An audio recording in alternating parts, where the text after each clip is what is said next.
예, 요즘 월드컵이 한창입니다. 벌써 3주째 제가 월드컵에 대한 말씀으로 시작을 하는 것 같은데요. 지난주에는 안타깝게도 멕시코와 경기에서 졌지요. 졌는데 앞으로도 잘할 거라고 저는 생각합니다. 첫 번째 경기 체코하고 경기가 끝난 다음에 지난 주간에 멕시코와 경기 전에 주목받는 선수가 한 명 있었습니다. 첫 번째 골을 넣는 황인범 선수보다 두 번째 골을 넣은 오형규 선수가 더욱더 많이 주목을 받았었는데요. 거기에는 이유가 있었습니다. 4년 전인 카타르 월드컵 때 오형규 선수는 대표팀으로 참석은 하였으나 27번째 선수였어요. 무슨 이야기냐면 월드컵 엔트리라고 하는 선수 명단에 26명만 등록하게 돼 있는데 현지에 가서 시합을 시작하기 전까지 혹시나 누가 부상을 당하거나 어려움이 생기면 그 자리에서 대체 선수로 바꿀 수 있는 것이 27번째 선수입니다. 그러니까 27번째 선수로 갔다는 것은 열심히 같이 연습하고 준비는 하지만 경기장에 못 들어간다는 걸 뜻해요. 그래서 등번호도 없고 홈페이지에 명단도 없고 아무것도 없습니다.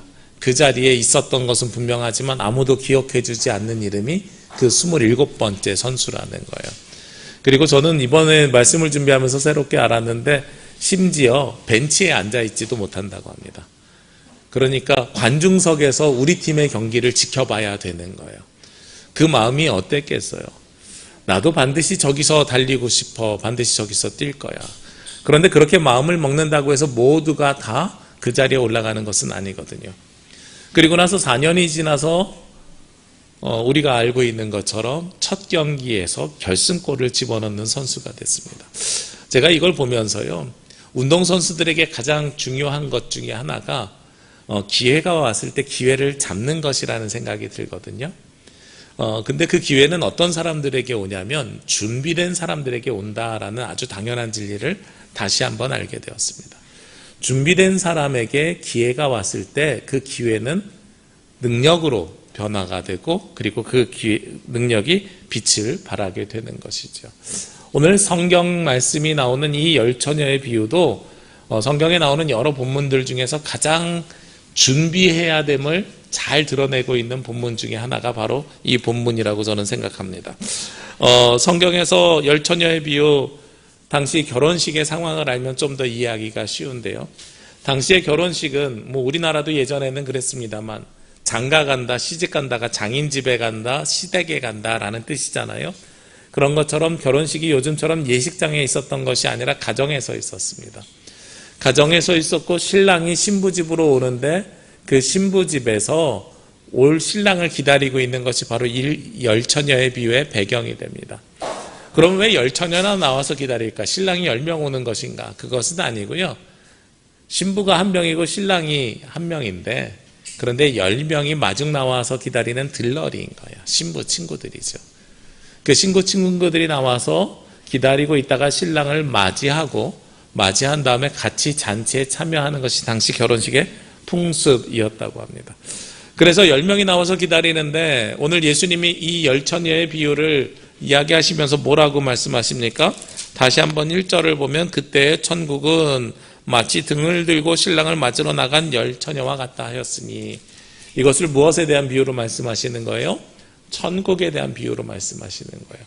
그러니까 혼인잔치는 천국일 것이고 이 열처녀는 그 천국잔치에 참여하는 사람들일 것입니다. 이 열처녀가 등을 준비하러 나가는데 이들은 어떤 사람들이었습니까? 슬기로운 자들과 미련한 자들, 이렇게 표현하고 있습니다. 2절 말씀에 그 중에 5은 미련하고 5은 슬기 있는 자라. 그래서 미련한 자는 등을 가지고 나가는데 기름을 가지지 아니하였고, 그리고 슬기 있는 자들은 기름을 담아서 추가로 준비해서 나갔다. 금방 올 거야 하면서 가볍게 나간 사람과 언제 올지 모르니 끝까지 준비하는 사람의 차이가 여기서 나겠지요. 제가 궁금해가지고 자료들을 좀 찾아봤습니다. 도대체 이 기름이 왜 중요한 것일까? 당시에 불을 밝힌다는 것은 요즘처럼 핸드폰이 있는 것도 아니고 후레쉬가 있는 것도 아니고 호롱불로 불을 비추는 것인데, 그러면 기름을 넣어서 이 호롱불로 빛을 비추는데 얼마나 시간이 갈 것인가?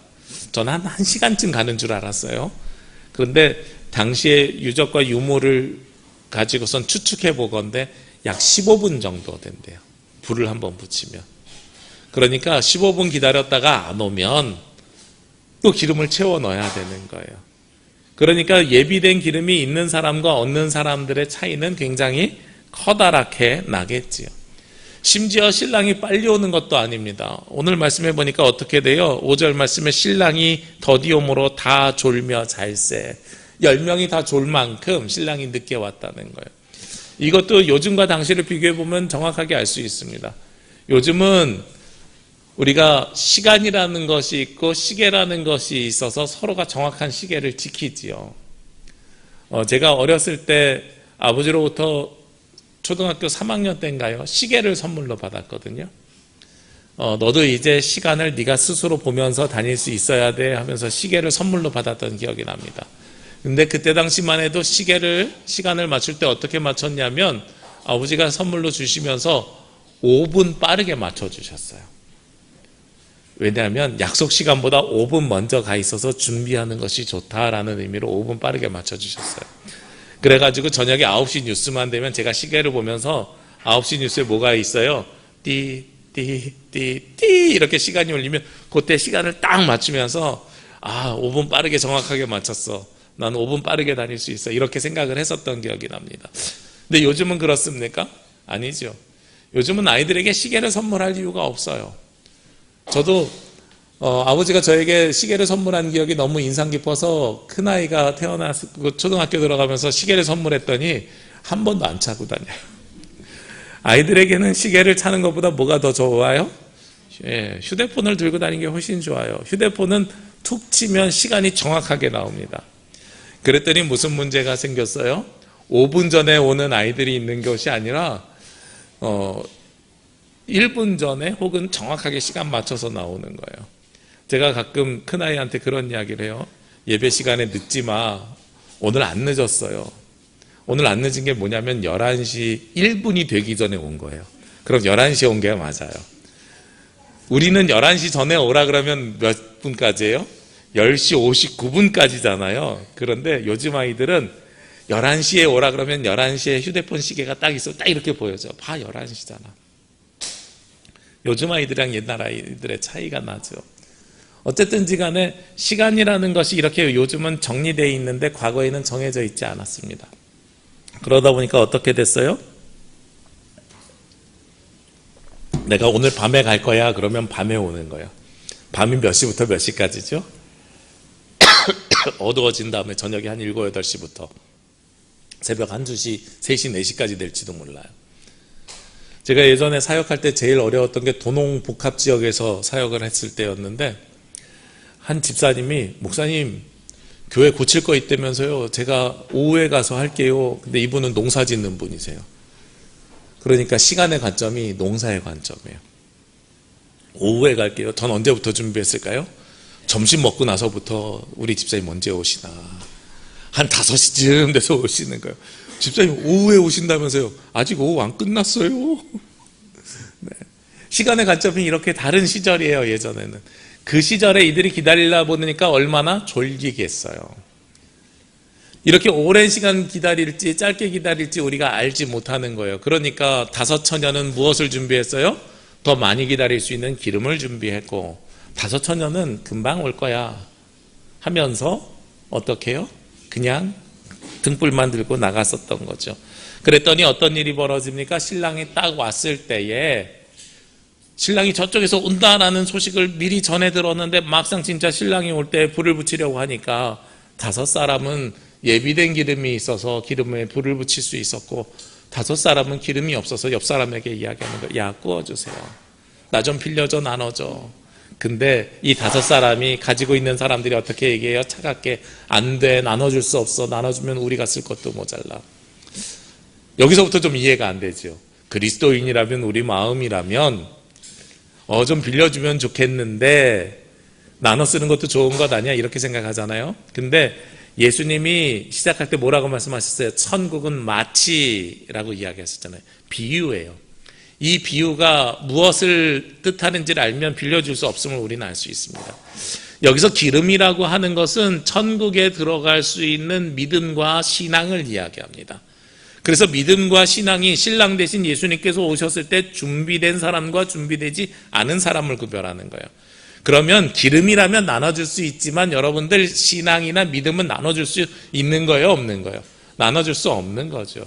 그래서 이것 나눌 수가 없는 거예요. 그래서 5명은 들어가고 5명은 못 들어갔다 하는 이야기가 오늘 말씀의 핵심 내용입니다. 자, 그러면 이 말씀은 우리에게 어떤 것을 의미하고 있을까요? 첫 번째로는요, 우리 모두가 신앙을 머리로는 알고 있는데 가슴으로 알지 못한다는 사실입니다. 이 5명의 차이는 머리로 아는 것과 마음으로 아는 것의 차이라고 저는 생각하고 있어요. 준비하는 사람과 준비하지 못하는 사람은 결정적으로 알고 모르고의 차이가 아니라 모두가 다 신랑이 올 거라는 사실을 알았어요, 몰랐어요? 알고 있다는 거예요. 알고 있는데 지금 준비할 것이냐, 미뤄서 준비할 것이냐의 차이가 이 두 그룹의 차이로 나타나게 되었다는 거죠. 기독교 철학자인 제임스 스미스라는 사람이 습관이 영성이다라는 책을 썼는데요. 그 책에서 무엇을 이야기하냐면 요즘 사람들이 신앙을 자꾸 지식이나 교육받는 걸로 생각한다는 거예요. 근데 저도 그런 것들을 가끔 느껴요. 우리 교회는 아니지만 예전에 제가 사역했던 교회에서 한 권사님이 저에게 그런 말씀하신 적이 있어요. 제가 부목사 시절인데, 권사님, 요즘 새로 심우한, 이번에 새로 임직한 심우권사들이 인사도 안 하고 너무 버릇이 없어요. 목사님이 말씀으로 좀 가르쳐 주세요. 그래가지고 제가 그 말씀을 딱 듣는 순간에 성경에 선배한테 인사를 잘하라는 성경 구절이 어디 있을까요? 라고 제가 반문한 적이 있어요. 권사님들이 어떤 직분을 가지고 어떤 생활을 해야 되는지, 기도 생활을 하는 것 또한 사역을 하는 것, 이런 것들에 대한 말씀들은 있는데 선배한테 인사를 잘하라는 구절이 어디에 있는지는 성경에 안 나와 있거든요. 그런데 그때 그 말씀 속에는 무엇이 숨겨져 있냐면, 말씀을 통해서, 강단을 통해서 듣는 말씀을 하나님의 말씀으로 받아들이는 것이 아니라 지식으로 받아들인다는 의식이 전제되어 있기 때문에 그래요. 말씀드렸던 습관이 영성이다라는 책에서는요, 철학자들을 데리고 와서 이 이유를 설명합니다. 철학자 데카르트를 데리고 오는데요, 데카르트라는 철학자가 무엇을 이야기했냐면, 인간은 생각하는 동물이다. 들어본 적이 있으시죠? 그래서 인간은 생각하는 동물이다. 이 사고 때문에 자꾸 우리가 교육을 하든 신앙생활을 하든 생각을 하게 해준다고 하면서 이 생각을 뭐라고 생각하냐면 지식이 많으면 잘할 수 있다라는 것으로 착각한다는 겁니다. 그런데 신앙생활이라는 것은 지식을 쌓아가는 것이 아니라, 그것보다 더 중요한 것은 성 어거스틴이 이야기하는 것처럼 사랑하는 존재로 변화되는 것. 그래서 머리로 지식을 쌓는 것이 아니라 가슴으로 내려와서 실제로 사랑하는 존재로 변화되는 것이 훨씬 더 우리의 신앙생활엔 합당하다라고 이야기하고 있는 거예요. 우리가 자꾸 예수 그리스도를 믿는다는 것에 대해서 머리로 알려고 하는 우리의 우매함이 있다는 겁니다. 우리가 그래서 알고 있지만 준비하지 않는 이유는 머리로는 아는데 내 마음이 움직이지 않아서인 거예요. 그것을 영적인 무감각이라고 합니다. 머리로는 알고 있지만 내가 신앙생활을 삶으로 살아내지 못하는 것이 바로 이 영적인 무감각 때문에 그렇다는 거예요. 이 5 처녀는 영적으로 감각이 있었고 영적으로 민감했었던 사람이고, 나른 5 처녀는 무감각했던 사람입니다. 그러니까 신랑이 오시는 것을 알고는 있었지만 준비하느냐 마느냐의 차이가 굉장히 커다란 거죠. 미리 준비하면은요, 여러 가지로 편한 것들이 있습니다. 제가 남부교회 와가지고 새로 경험한 것들이 몇 가지가 있는데, 그 중에 한 가지가 겨울에 난방을 기름 보일러를 쓰는 거예요. 제가 예전에는 서울 사람이다 보니까 도시가스를 사용했고, 도시가스를 사용할 때는 불편함이 별로 없어요. 도시가스는 계속 공급되니까 나중에 책임진다는 것은 내가 그 사용한 양에 대한 금액, 물질만 책임지면 돼요. 그런데 기름 보일러를 써보니까 처음 겨울에 어떤 일이 있었냐면, 어느 날 아침에 눈을 떴는데 온수가 나오지 않고 집은 굉장히 추운 거예요. 겨울에. 그리고 보일러에는 에러 번호가 떠 있어요. 0, 1, 1이 깜빡. 보일러를 아무리 켜도 보일러가 돌지 않아요. 그래서 고장났나 보다 하고선 인터넷으로 검색해 봤어요. 에러 번호 01 봤더니 기름이 떨어진 거래요. 그래서 당시에는 기름통이 어디 있는지도 몰라갖고 기름통을 찾아서 헤맸어요. 결국은 보니까 옥상에 기름통이 있고 진짜 기름통에 기름이 없는 거예요. 어디로 전화해야 될지 몰라가지고 우리 김만희 장로님께 전화드리고 김만식 장로님께 전화드리고 전화해가지고 우리 교회가 거래하는 기름집을 찾아가지고 배달을 시켜서 기름을 넣었던 기억이 납니다. 그리고 나서 겨울에 몇 번쯤은 그런 날들을 지내는 거예요. 그러다가 하루는 이상하게 기름이 떨어지는 날은 추운 날이에요. 밤새 보일러가 많이 도니까.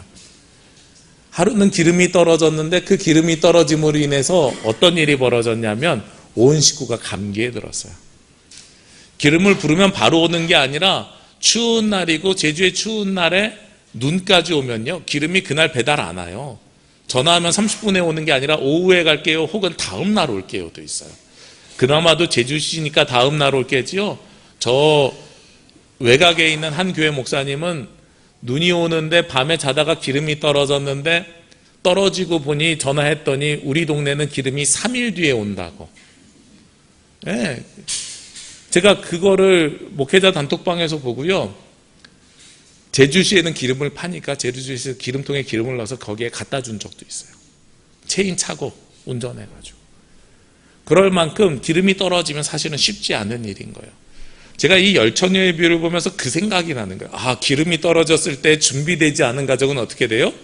온 식구가 감기에 걸릴 수도 있구나. 그랬는데요. 그걸 막기 위해서 제가 아이디어를 하나 냈어요. 뭘 냈냐면 기름통 옆에다가 작은 말통을 한 2개를 더 사놓는 거예요. 그래서 기름집 아저씨가 오면 여기다 먼저 2통을 넣어주시고 그리고 원래통에 넣어주세요. 그래서 기름이 떨어지면 그 다음부터는 어떻게 했을까요? 일단 말통에 있는 걸 집어넣고 당장은 쓰고 기름집 아저씨가 오면 하루가 걸리든 이틀이 걸리든 두렵지 않게 그 다음에 이어서 썼습니다. 근데 나중엔 그것도 불편한 거예요. 그래서 무엇으로 바꿨냐면 11월, 12월이 되면 일주일에 한 번씩 내가 기름통을 체크해야 되겠다. 그래서 기름통 옆에 이렇게 호스로 게이지가 있는데 그 옆에 제가 줄자를 붙여놨어요. 보니까 120cm예요. 일주일에 한 5cm씩 쓰는구나. 추우니까 이번 주에는 7cm 썼네. 이걸 계속 체크하면서 5cm 이내 남으면 어떻게 해요? 기름집에 전화해갖고 기름을 채우기 시작해요. 저에게 무엇이 생겼어요? 루틴이라는 게 생긴 거예요. 그래서 11월부터 3월달까지는 일주일에 한 번씩 매주 토요일이면 내가 기름통을 체크해야 되겠다. 그랬더니 어떻게 돼요? 그 다음부터는 끊어지는 일이 없어요. 이게 순서만 바꾸는 거거든요. 떨어진 다음에 전화할지 떨어지기 전에 전화할지. 이 순서만 바꿨는데 그 뒤로는 보일러에 기름이 떨어져가지고 감기 드는 일은 사라지게 되는 거죠. 이렇게 루틴을 만드는 것을 아까 말씀드렸던 습관이 영성이다라는 이 철학자가 제임스 스미스라는 기독교 철학자가 뭐라고 이름을 붙였냐면 삶의 예전이다라고 붙였어요. 우리가 살아가는 삶에는 모두가 다 규칙이 있고 내가 그 규칙을 만드는 순간 그것 자체가 예전입니다. 즉 예배와 비슷한 것입니다 라고 이름을 붙여놓은 거예요. 그래서 세속의 예전과 삶의 예전 그리고 하나님 앞에 드린 거룩한 예전으로 구별을 하는 거죠. 이 책에서 또 어떤 이야기를 소개하냐면 이 예전은 규칙을 만드는 것이라고 하는데 좀 설명을 드리면은요. 미국이니까 미국에서 케이크를 집에서 엄마가 구워줬대요. 케이크를 구워줬는데 보통 케이크는 우리 언제 먹어요? 생일날이나 크리스마스나 축하하는 날 먹잖아요. 그날 아이들이 너무나도 잘 먹어가지고 생일날 다음 날에도 케이크를 또 구워줬다는 거예요. 그랬더니 아이들이 거기에다 의미를 부여해요. 오늘은 생일 다음 날이니까 그것도 축하해. 그래서 앞으로 우리 생일 다음 날도 케이크를 한 번 더 먹을까? 그러니까 이 가정에는 예전이 또 하나 생긴 거예요. 생일날 케이크를 먹는 예전도 생겼지만 생일 다음 날도 축하하는 예전이 생긴 거죠. 그리고 나서 또 며칠 있다가 개학하는 날 아이들에게 깜짝 놀래 주려고 학교 갔다 온 아이들에게 또 케이크를 만들어줬어요. 오늘은 아무 날도 아닌데 엄마가 왜 또 케이크를 만들었지 그러다가 오늘은 개학 기념이야. 개학 기념일로 우리가 또 만들게. 이런 것들이 예전이라는 거예요. 습관이 영성이다라는 책의 제목에서 알 수 있는 것처럼 우리가 어떤 습관을 가지고 있느냐에 따라서 세상적인 삶을 사느냐 아니면 하나님 앞에 나아가는 영적인 삶을 살아가느냐를 구별할 수 있는데, 우리가 준비한다는 것은 무엇이 오니까 그 목적을 향해서 준비하는 것도 중요하지만 평상시에 나의 삶과 루틴을 어떻게 바꾸느냐도 중요한 것이거든요. 그런데 나의 삶과 루틴을 규칙적으로 바꾸는 것이 바로 예전이고 예배다라고 이야기하는 거예요. 미리 준비하는 습관을 가지고 있으면 문제가 생겼을 때 그 문제를 해결하고 이겨내는 것이 훨씬 더 능수능란하게 잘 진행할 수 있게 된다 하고 말씀하고 있는 겁니다.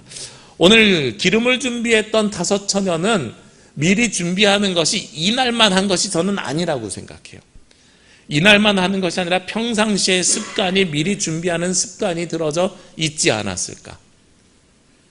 다른 5 처녀, 준비하지 못한 5 처녀는 습관이 미리 준비하지 못한 습관을 가지고 있지 않았을까. 내가 해야 되는 일을 뒤로 미뤄두는 습관을 가지고 있지 않았을까 하는 생각을 갖게 됩니다. 그러니까 결론이 차이가 나는 거죠. 그러면 오늘 말씀 가운데서 또 다른 비유를 볼게요. 기름을 준비하는 것인데, 제가 아까 말씀드렸지요. 기름이라는 것이 무엇이라고요? 우리의 믿음이고 신앙이라고요. 우리가 이러한 루틴을 갖고 삶의 예배를 드려야 되는데, 습관을 가져야 되는데, 어떤 습관이요? 믿음과 신앙에 대해서 습관을 가지고 있어야 된다는 거예요. 그런데 이 믿음과 습관은 어떤 습관이냐면 하나님과 내가 1대1로 만나는 독대하는 만남의 습관을 가져야 되는 겁니다. 이 기름을 옆에 있는 사람과 나눠줄 수 없다는 것은 바로 이 신앙생활이라는 것이 나눌 수 없다는 것을 의미하기도 하지만, 여기에서 신앙으로 준비한다는 것은 끊임없이 누구를 만나요? 하나님을 만나는 습관을 우리가 끊임없이 가지고 있어야 된다는 거예요. 그것이 이 10처녀 중에서 기름을 준비한 5 처녀와 같은 모습이라는 거죠. 제가 요즘 시험 공부를 하는 저희 둘째 아이에게 권고한 사항이 있습니다. 뭐냐면 아이가 시험 공부를 할 건데, 제가 볼 때는 실제로 마음이 그럴지는 모르겠는데, 제가 볼 때는 어떤 마음이 있는 것 같으냐면, 공부는 해야 되겠다는 생각이 머리로는 가득한데 막상 책상에 앉아서 하려니 이것이 힘들고 귀찮고 하니 일단은 공부를 시작하기 전에 게임을 한번 하고 하면 내가 더 잘할 수 있을 것 같아. 그래서 책상에 앉아서 게임을 해요. 그래서 물어보면 항상 그렇게 얘기해요. 요것만 끝나고 할 거야. 근데 그 요것만이 왜 안 끝나는지 잘 모르겠어요. 요것만이 30분일 때 있고 1시간일 때 있는데 어떤 때 보니까 요것만이 잠자기 전까지인 거예요. 그래서 제가 뭘 권고했냐면 습관을 바꿨으면 좋겠어. 마침 이 말씀을 준비하고 있을 때니까요. 아들아, 특히 주말 같은 때는 마찬가지인데 게임하고 공부하지 말고 순서를 바꿔보면 어떻겠니? 공부하고 게임하면. 근데 그게 마음먹기가 쉽지 않잖아? 그러면 기준을 하나 더 정하자. 밥 먹으면 공부하고 공부한 시간만큼 게임하고, 밥 먹고 바로 게임을 하는 게 아니라 점심밥 먹었네? 그럼 점심밥 먹었으니까 점심밥 먹고 2시간 공부하고 2시간 게임하고, 이거는 괜찮잖아. 제 속내가 저기 뒤에 앉아 있어서 참 그런데, 제 속내는 뭐냐면 2시간을 넘어서 게임해도 저녁은 몇 시에 또 먹어요? 6시에 또 먹으니까, 그러면 그걸 중간에 끊을 수 있는 계기가 제 마음속에 생기는 거예요. 그래서 순서를 바꾸자 그랬더니 진짜로 이번 주말부터 순서 바꿔서 하더라고요. 그래서 제가 옆에서 볼 때 무슨 시간이 늘어난 거예요? 공부하는 시간이 늘어나요. 우리가 생활 습관을 바꾸고 신앙적으로 하나님을 만나는 습관도요, 순서만 바꿔보십시오. 순서만 바꾸면 훨씬 더 하나님을 잘 만나실 수 있습니다. 저에게는 감사하게도 그런 습관이 하나 있었는데, 아까 말씀드렸던 것처럼 9시 뉴스가 띠띠띠띠 울리면 시계를 맞추고, 그 다음에 제가 가지고 있던 습관은 뭐냐면 9시 뉴스는 어렸을 때 재미가 없었던 거예요. 그러니까 9시 뉴스가 시작되면 전 제 방에 들어가서 공부를 시작을 했어요. 그리고 당시에는 카세트 테이프가 있을 때잖아요. 찬양 테이프를 하나 딱 꽂아가지고 시작을 해요. 그러면 오토 리버스가 되는 좋은 카세트가 저에게 있어서 A면 B면이 다 돌면 보통 50분에서 1시간 정도가 돌아요. 그래서 찬양 테이프가 다 끝나고 나면 영어 끝났어. 그럼 10분 쉬었다가 다시 또 찬양을 들으면서 또 테이프가 또 끝나면 이번에 수학이 끝났어. 그럼 9시부터 2시간은 정기적으로 공부하는 습관이 생긴 거예요.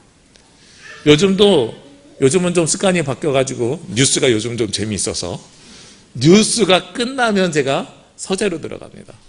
그래서 뉴스가 끝나면 서재로 들어가서 그때부터 말씀을 보든 책을 보든 제 시간을 갖습니다. 그 시간을 갖지 않으면 한 주간이 너무 힘들어요. 그래서 제가 살아가는 힘의 동력이 저는 거기에서 나온다고 생각하거든요.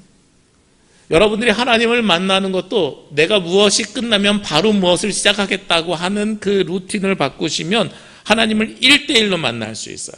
그 1대1로 만나는 것은 무엇과 똑같으냐면 예수 그리스도가 다시 올 때 하나님 나라에 들어갈 수 있는 하나님과의 독대를 통해서 만들어진 기름을 준비하는 시간이 바로 그 시간이라는 거예요. 여러분들이 루틴을 만드십시오. 습관을 만드십시오. 그래서 하나님을 꾸준히 만나셔야 됩니다. 그러면서 우리가 또 하나 여기에서 가지고 있어야 되는 것이 있습니다. 우리의 신앙은요, 옆에서 보는 신앙이 아니라 누구의 신앙이어야 되냐면 나의 신앙이어야 된다는 겁니다. 제가 간혹 그 제주로 오는 청년들에게 물어보거든요. 무엇을 물어보냐면 우리가 지난주인가요? 나눴던 말씀이 있잖아요. 주는 그리스도시요 살아계신 하나님의 아들입니다. 당신은 예수 그리스도를 구원자로 고백하십니까? 예수 그리스도를 믿으십니까? 라는 질문을 하거든요. 그 질문을 하면 뭐라고 대답하냐면 저 목사님 아들이에요. 저 장로님 아들이에요. 아니, 그게 중요한 게 아니라 네가 목사님 아들이고 장로님 아들인 게 중요한 게 아니라 네가 예수 그리스도를 믿고 있냐고, 이 질문을 해야 돼요. 우리가 누구의 자녀는요, 내 신앙을 이야기하는 게 아니라 우리 아버지의 신앙을 얘기하는 것이고 어머니의 신앙을 얘기하는 거예요. 그 신앙은 나눠 가질 수가 없어요. 그 신앙의 유산을 물려받을 수 있거든요. 물려받았다고 하는 것은 나도 동일하게 고백을 한다는 뜻이에요. 나도 동일하게 이 5처녀처럼 준비한다는 겁니다. 그렇기 때문에 기름을 나눠 가질 수 없기 때문에 내 기름을 준비하고 내 기름을 찾아가는 것이 너무나도 소중하고 중요해야 된다는 거예요. 그것이 바로 우리가 골방에서 1대1로 하나님을 만나는 만남이라는 겁니다. 오늘 마지막으로 예수님은 이렇게 이야기합니다. 이 비유를 다 말씀하신 다음에 13절 말씀에 그런즉 깨어 있으라 너희는 그날과 그때를 알지 못하느니라. 뭐라고 이야기하신다고요? 깨어 있으라. 우리가 얼마나 기다려야 될지 모르니까 준비하라는 말씀을 깨어 있으라는 이야기로 대신하고 있습니다. 빅터 프랑크라고 하는 의사가 아우슈비츠에서 살아남은 생존자예요. 아우슈비츠 수용자에서 생존하는 비법으로 본인이 수용소에 갇혔을 때에 처음 들은 이야기가 무엇이냐면 당신이 진짜로 살고 싶으면 매일 아침 면도를 하세요. 매일 아침 면도를 하면 당신은 살 수 있습니다. 근데 이 사람이 나와가지고 자기가 자서전적으로 쓴 책에서 하는 이야기가 아우슈비츠에서 생존한 남성들의 특징 중에 하나가 진짜로 매일 아침 면도하는 사람이었다는 거예요. 그래서 제가 궁금해가지고 책을 자세히 찾아봤어요. 아니, 면도하는 것과 수용소에서 살아남는 것이 도대체 어떤 상관관계가 있을까? 그냥 면도를 해가지고 얼굴이 깨끗한 것이 살아남는 게 무슨 의미가 있을까? 심지어 아우슈비츠에서는요, 면도기를 지급하지도 않았어요. 그래서 무엇으로 면도했냐면 캔을 따고 그 캔 뚜껑으로 면도를 하든지 아니면 깨어진 유리를 가지고 면도를 했대요. 그리고 아침에 흙탕물 같이 나눠주는 커피를 마시지 않고 그 중에 반을 남겨서 그것으로 세수를 하고 머리를 단정하게 했다는 거예요. 그런데 그런 사람들은 살아남았고 그것을 포기한 사람들은 귀찮아서 면도를 하지 않고 이랬던 사람들은 결국은 가스실로 끌려갔다는 거예요. 도대체 왜 그럴까? 이 사람이 의사였는데 나중에 수용소에서 나와가지고 자기 책에다가 그 이유를 뭐라고 기술했냐면 나치 군인들이 볼 때 아침마다 면도를 하고 세수를 하고 머리를 단정하게 하는 사람은 무엇에 대한 의지가 있느냐 하면 내일에 대한 의지가 있는 사람이고 소망이 있는 사람이에요. 그 사람은 무엇이 있는 사람이 활력이 있는 사람이에요. 그런데 면도를 포기하고 세수를 포기하고 인생을 포기한 듯하게 살아가는 사람들 있잖아요. 덥수룩하게. 가스실에 누구를 데리고 갈까? 오늘 30명을 가스실로 데려가야 된다고 하면 노동력이 있는 사람을 선택하겠어요? 노동력이 없는 사람을 선택하겠어요? 노동력이 있는 사람을 선택하겠지요. 그래서 자신의 내일을 포기한 사람은 어떻게 됐다고요? 가스실로 끌려갔는데, 아무리 힘든 상황 속에서도 내일을 준비하고 기다렸던 사람은 어떻게 됐다고요? 결국은 전쟁이 끝나고 살아서 생존했다고요. 이 이야기가 예수님께서 말씀하신 깨어있으라고 하는 이야기와 동일한 이야기입니다. 오늘 성경에 보면 10처녀가 모두가 다 5절에 보면 모두 다 졸며 하는 말씀이 나와요. 모두가 다 졸 수가 있어요. 그런데 깨어있는 사람은 잠자지 말고 깨어있는 사람을 이야기한 것이 아니라 무엇을 준비한 사람이에요? 내일을 준비한 사람이라고 오늘 말씀하고 있는 거예요. 우리 그리스도인들이 준비해야 되는 내일은 무엇입니까? 바로 신앙입니다. 믿음입니다. 당장 오늘 하나님께서 우리를 부르실지라도 우리가 하나님 나라에 들어갈 수 있는 굳건한 믿음과 신앙을 준비하는 것이 그리스도인들이 해야 되는 일이라는 거예요. 오늘 우리에게 그렇게 말씀하고 계십니다. 진짜 깨어있음은 밤에 잠자지 말고 버티라는 이야기가 아니라 아우슈비츠에서 면도하면서 내일을 기다렸던 사람들과 같이 우리도 하나님 나라를 기다리면서 영적으로 깨어 있어야 된다는 겁니다. 그 깨어 있음은 무엇으로부터 나오느냐? 준비하는 습관으로부터 나옵니다. 우리의 준비하는 습관, 이것을 삶의 예전이라고 부르는데, 세속의 예전, 스마트폰을 보고 그리고 아침마다 주식창을 보고 내가 하고 싶은 일을 하고 이런 세속의 예전으로 갈 것인지, 아니면 하나님을 만나는 삶의 예전이 거룩한 예전으로 변화될 것인지는 여러분들에게 달려 있습니다. 오늘 깨어있는 5처녀가 될 것이냐, 아니면 기름을 사러 가는 5처녀가 될 것이냐, 이것은 오늘 우리의 삶 그리고 내일 우리의 삶으로 결정이 됩니다. 다만 바라기는 우리 남부교회 성도님들이 깨어있는 5처녀들과 같이 늘 준비하며 하나님을 만나며 하나님을 만남을 통해 하나님의 음성을 듣고 그리고 예수 그리스도가 오실 날을 준비하고 예비하는 거룩한 습관이 만들어지는 성도들이 되시기를 주님의 이름으로 기도합니다. 함께 기도드리겠습니다.